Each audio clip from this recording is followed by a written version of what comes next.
নমস্কার। আজকে সাপ্তাহিক রাশিফল নিয়ে আলোচনা করব। 2nd June two 8th June 2025 সারাটা সপ্তাহ কেমন যাবে। বৃষ রাশি, আপনার রাশিতে কিন্তু রবি বুধ জুতি তৈরি করে বসে আছে। আপনার কিন্তু এই সপ্তাহে শরীর নিয়ে সচেতন হতে হবে, বিশেষ করে স্কিনের প্রবলেম, অ্যালার্জির প্রবলেম, মাথা যন্ত্রণা, মানসিক অস্থিরতা এগুলো বাড়বে। আপনি এই সপ্তাহে কোনো নদী পাহাড় হিল স্টেশনে ঘুরতে যেতে পারেন। উইকেন্ডে ফ্রেন্ডের সাথে সময় কাটাবেন।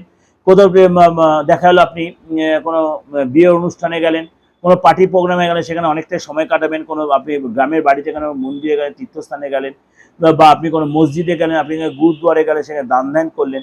আপনার পার্টনারের শরীরটা দিচ্ছে, বিশেষ করে পার্টনার পেটের প্রবলেম, অ্যালার্জির প্রবলেম, এগুলোতে আপনি আননেসেসারি খরচ করে ফেলবেন। ইলেকট্রিক আইটেম, ইলেকট্রিক ইকুইপমেন্ট খরচ করে ফেলবেন। এই সময় কিন্তু রিলেশন আগের চেয়ে বেটার হবে। আপনার প্রজেক্ট কোনো চেঞ্জ হতে আপনার বা আপনার পার্টনারের, আপনি বসের যথেষ্ট সাপোর্ট পাবেন, স্টাফদের সাপোর্ট পাবেন। আপনার মধ্যে একটা বড় কোনো পরিবর্তন, বড় কোনো চেঞ্জ আসবে, বড় চেঞ্জ আপনার মধ্যে, সেই চেঞ্জটা কিন্তু আপনাকে কিন্তু নাড়িয়ে দেবে।